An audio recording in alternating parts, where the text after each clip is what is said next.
delivering healthcare in conflict zones, next on International Focus. The Institute of World Affairs at UWM and Milwaukee Public Television present International Focus, a global magazine linking Wisconsin and the world.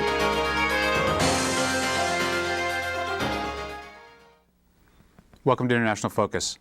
I'm Robert Ricigliano, Director of the Institute of World Affairs at UWM. Healthcare delivery in the developing world is a major challenge, even in times of political stability. When conflict breaks out, healthcare systems are often early casualties. Hospitals and clinics are looted, medical personnel are kidnapped or targeted for violence. Many flee to other countries, leaving a system in paralysis. Yet the violence of war only heightens the need for a functioning healthcare delivery system.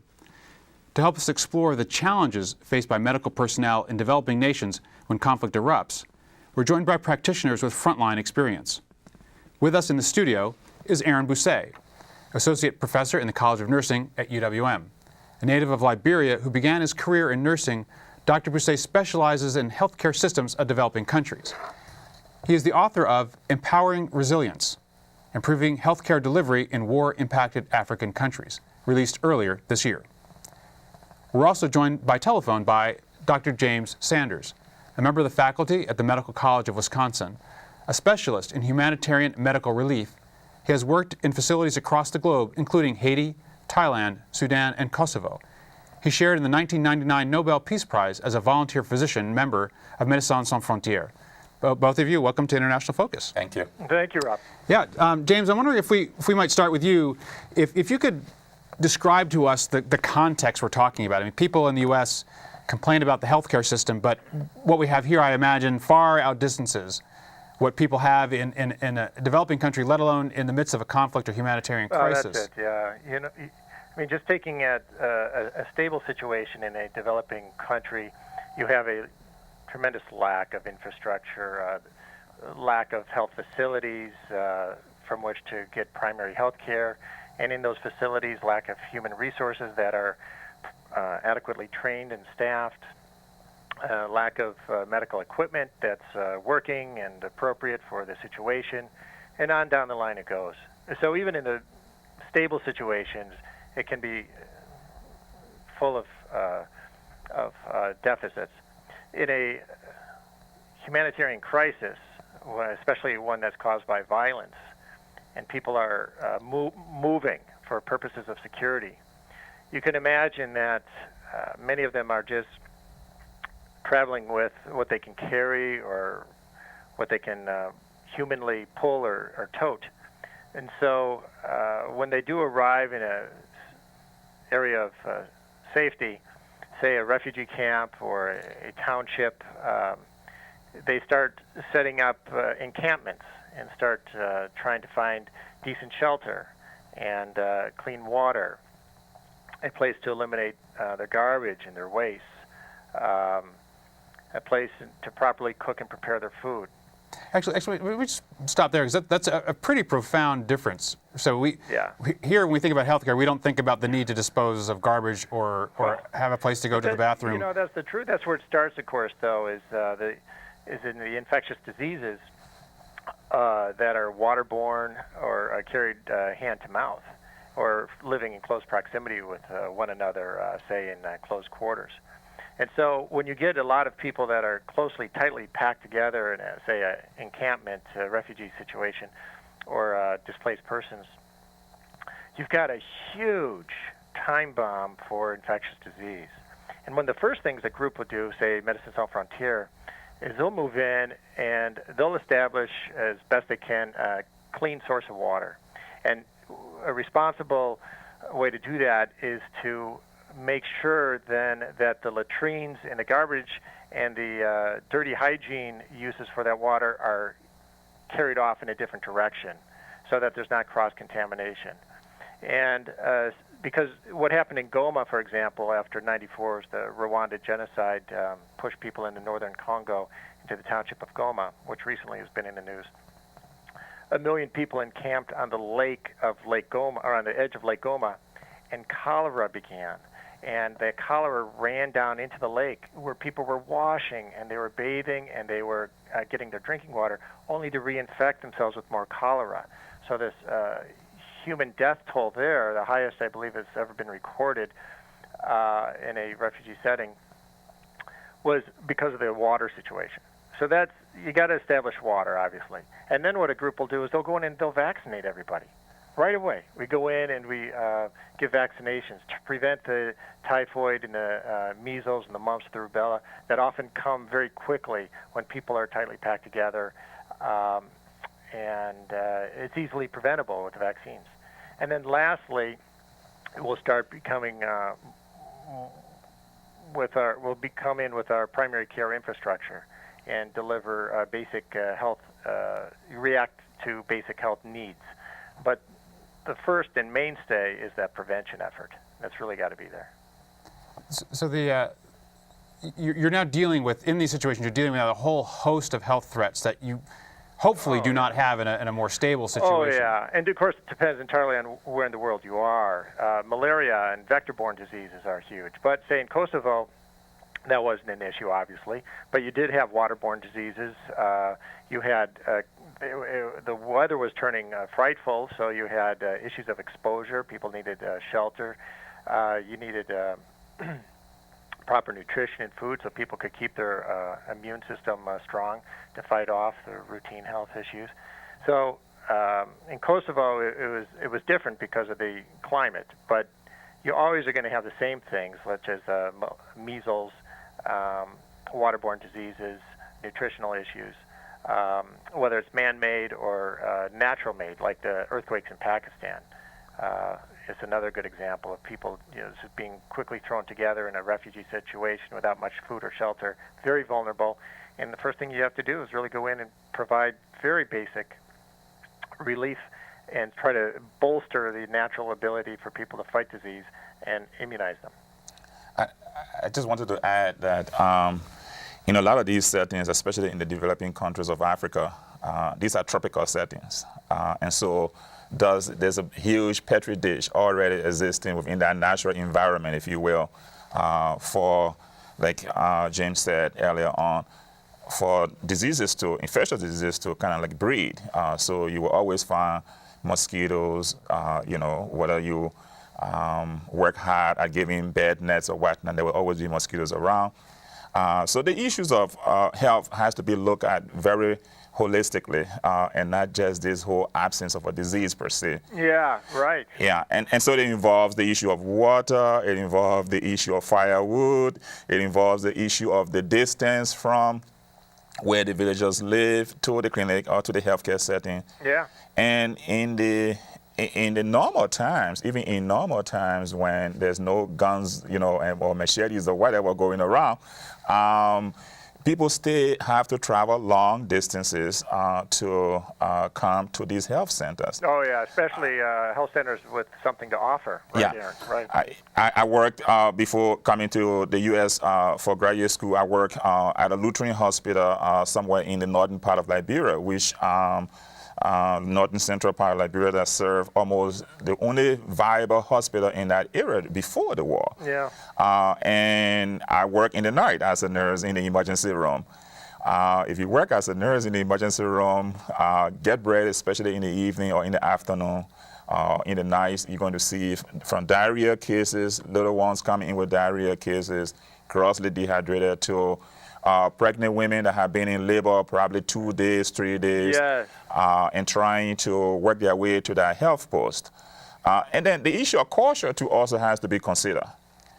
So it's distance, it's all these access issues, access and utilization issues, but cultural factors and belief systems also have to come into play. So, but if we go back to some of those immediately urgent problems. So if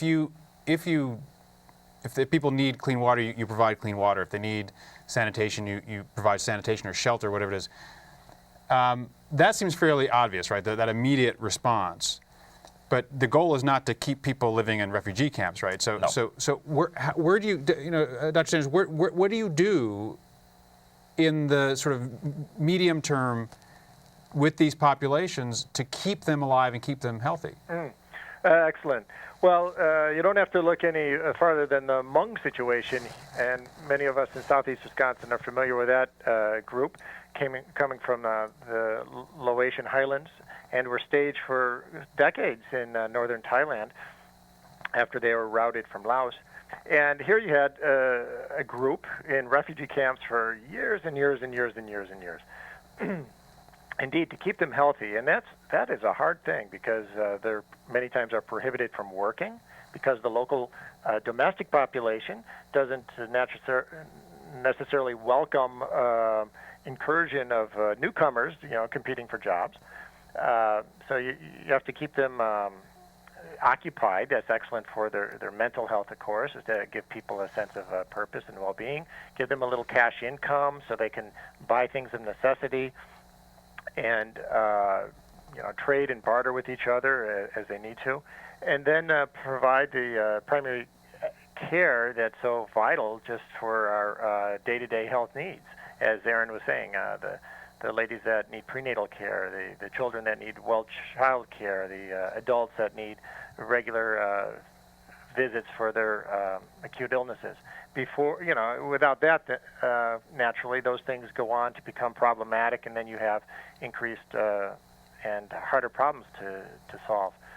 So when you have a refugee situation that's stable but long-lasting, you sort of tip from the acute preventive phase into a more chronic well phase, trying to keep those people as healthy as you can, given the limited resources that the host country oftentimes is willing to offer. That's where, say, a group like the United Nations High Commission for Refugees will come in, and they'll administer those camps and try to bring in those health services and the food and the water and the economic activities to try to make the best of a lousy situation until a political settlement can be had, at which point those refugees can either be repatriated back to their homeland, if able, or be given refuge in a third country.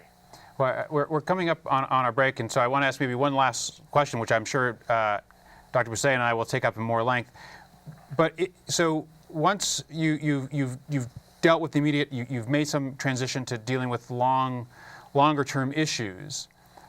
How do you create a stable peace in these countries with these large populations? I mean, what's the role of good healthcare in creating that more stable environment? Well, I think if you look down on the family unit, education and healthcare are the bedrocks for family stability and satisfaction. So if you provide people with those bedrock policies, then they're less likely to want to antagonize their neighbors or to get up and move and migrate, which oftentimes is unsettling for the populations they move into. So if you give people access to good health care, they're going to want to stay. They're going to want to participate in a larger civil society to continue that good policy. I think that's only obvious. Unfortunately, it's all too rare, and naturally people will get up and move to pursue a better life, or they will do that peacefully or forcefully, depending on what they perceive as their benefits of doing that, and thus conflict can begin. So by building that policy at the forefront, I think would go a long ways towards lasting peace. Well, James Sanders, thank you very much for being with us and talking about healthcare, especially in humanitarian and conflict zones. It's always a pleasure. Thanks, Rob. Great. Thank you. To our viewers, we'll take a little break. We'll be back in just a moment on International Focus. The Institute of World Affairs presents our community with a range of public programs relating to global issues, U.S. foreign policy, and the world economy. For more information about the Institute of World Affairs, call 414-229-3220 or visit our website at www.iwa.uwm.edu.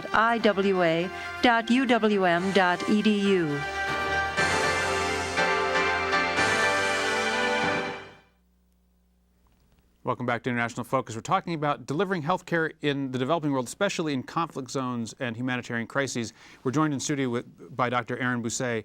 Aaron, I'm wondering if we could actually cover a part of this whole situation, this whole story that we didn't talk about with Dr. Sanders, which is prior to the crisis or the violence breaking out.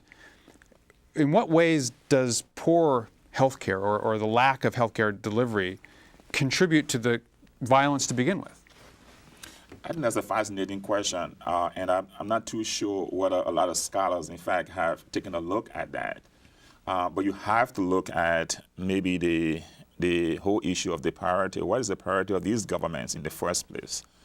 And if you look at it realistically, in a lot of developing countries, health is not looked at as a major priority. It doesn't come up on the first.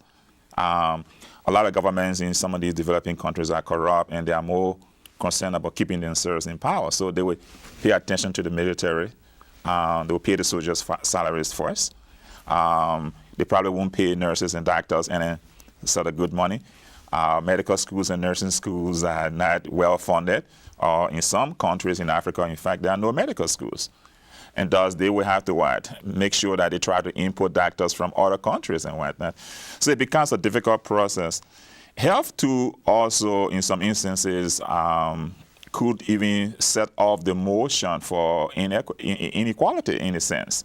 So if a corrupt government in power decides that I'm going to build, say, a new primary care clinic in my village or in this town, whereas his town actually is not the one that is facing most of the crisis or is farther away from where it should be, that causes a lot of uproar in the population. And so you see this whole issue of tribalism to kind of seeping in and seeping into the whole process as policies are being designed and being discussed. So I imagine if you had a certain village that is from where whatever leader comes from actually has access to doctors and nurses and, right. and sanitation, and then you have other parts of the country where they right.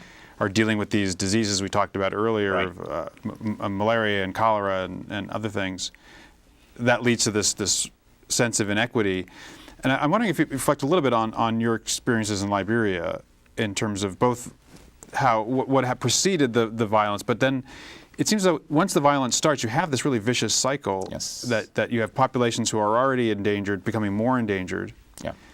But then dealing with them is getting to be even harder because of the conflict, and because it's harder, they get more endangered. And describe a little bit that situation in Liberia? You started talking to a little bit about it in the first part. So what is that like? Well, health and a lot of these health institutions in a lot of developing countries, in the case of Liberia, the national government tries as much as possible to provide health care, and that's, in fact, by right, that's what it's supposed to be. You know, the government is supposed to be able to provide health care to their people.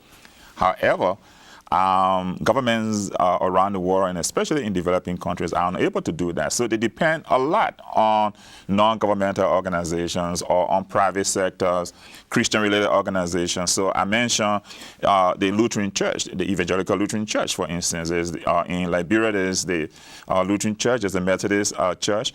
Each of these congregations have huge hospitals. Also, the Catholic Church has a huge hospital in Monrovia. And so the Lutheran group has there somewhere in the rural area, huge compound, has both a nursing school, training physician assistants and environmental health people and everything. There where I got my first training from and my first set of practice before going on to the university. So what you see happening there is that the government has kind of like almost neglected providing healthcare to their own people, but push it on to these private sectors and the philanthropic organizations to provide healthcare. That becomes a challenge, because what if those congregations decide to withdraw? And in a lot of instances too, these individuals that are coming in are the ones that are crafting what the health policies should look like within the country, and that should not be the case. Government's supposed to have their own set of health priority needs on what these needs are, and tell the donors, these are what I want you to do or to contribute to. But it doesn't happen that way. When conflict outbreaks in a lot of these settings, people sometimes also use the hospital's compound as a place of sanctuary to flee. But you'll be surprised to note, if you read further in my book, for instance, nurses and doctors and healthcare professionals are targeted too also at this point in time. You are either kidnapped, raped, or in some instances, some rebel factions would like to have you on their side, because then you can serve as the healthcare worker for them. But civilians are caught up in all of this whole process, and they keep fleeing from these conflicts. And when the environment is not stable, it becomes even more difficult for nurses or for doctors to be able to provide health care to these people. So now when a country, the United States or the UN or others get involved in trying to deal with Liberia or another conflict situation, especially after the formal violence has perhaps come under control, the first thing people think about in the standard response is not, we need health care. Yes. It's, we need a peace agreement, and we need to have elections and so on. What is the role of dealing with health care? And again, we're talking about very fundamental things like dealing with preventable diseases and so on. Yes. What is the role of health care in that process of dealing with or keeping conflict from reemerging? Yes. I argue in my book, in this Empowering Resilience, that healthcare should be used as the fulcrum upon which, in fact, you are able to resolve some of this conflict and rebuild a nation that has failed or that has gone through civil conflict. One of the reasoning behind this whole process is that all the rebel factions will need healthcare, or they do need healthcare. Disease knows no boundaries, and so everybody's going to get malaria at some point in time, or their wives are going to get sick at some point in time. And so you'll be able to sell this package easily to them. The trick here, however, is that you have to be careful on how you design the new programs, because you don't want to repeat the same mistake that was repeated before by being tribalistic and saying, let's carry the new clinic to this other point, or let's rebuild this other clinic and leave this other clinic undone. You want to create some form of equity within the system. I think healthcare too also can be used as a neutral point. In fact, in some instances during fightings, you could ask the rebels to stop fighting so you can go in and vaccinate the kids, or the pregnant women. And it has been done before in the past. I think it was Jimmy Carter Center that negotiated to carry out some vaccination in his Guinea Rum campaign in Nigeria during some of the civil crisis that was going on in the 70s. So it could actually become an instrument of helping to end the fighting to begin with, let alone assisting in the recovery. You've talked about this some in the book, and we mentioned it a little bit earlier about a holistic approach to the healthcare system. Mm-hmm. Mm-hmm. Can you talk more about that, what that means and what that implies? Well, one of the things we try to do in colleges of nursing, and especially at UW-M, in fact, is to tell our nursing students that you have to use a holistic approach when working with your patient. It is not just looking only at that hypertension or that diabetes or whatever case the patient comes in with. You have to know what is happening in their household, in their environment. And some of these will involve, for example, is there good drinking water in our household? Is there a latrine in our household? What is happening as far as food, shelter and whatnot? So if you got a bunch of kids sleeping together in a very crowded area, and malaria is spread by mosquitoes. So obviously they're going to get bitten by that infected mosquito, and everybody's going to come down with the malaria parasite. So the holistic approach kind of addresses both the physical, the emotional, and all the different aspects, the social, all the aspects that comes into play. You look at all together as a healthcare professional, and not just only the physical piece. So you're not only interested in bacteria and viruses or whatever the case is, like you're interested in all the other host of factors. We have a couple minutes left, and I want to talk some about dealing with or improving healthcare systems. And again, an analogy for many people as well. In the States, this is a huge problem. It's going to cost billions and billions of dollars to do. Mm-hmm. If we're talking about a country like Liberia or a country emerging from conflict, are we talking about an effort of a similar scale, or billions and billions of dollars worth of intervention? What are we talking about there? No, I think we're talking about very limited amount of money. In fact, in countries like Liberia, that's a small country, just about 3 million, 3.5 million people. 43,000 square miles. And you're talking about a population that is excited about welcoming the international community on their shores. So you don't have to worry about, oh, we're going to be kidnapped or whatever the case is like. But you're talking about a limited amount of funds that can be used. And I would argue that such funds should be used for promoting primary health care, primary care at the primary health care level.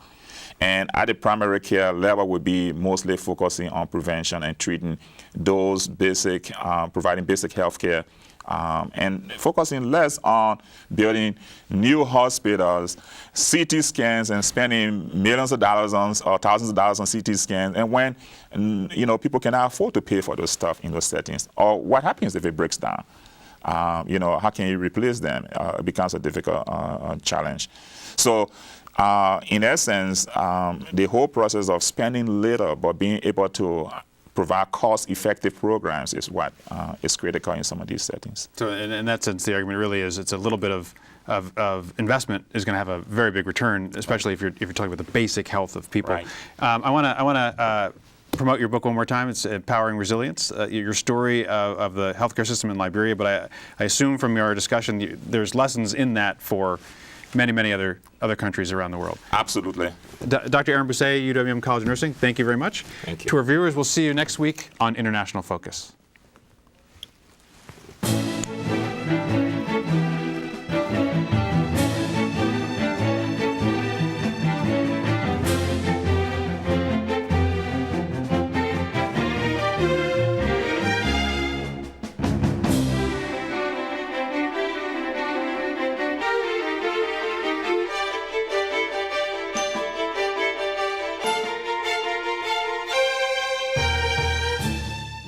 For information about the Institute of World Affairs and its many programs, or to become a member of the Institute, call 414-229-3220 or visit us at our website,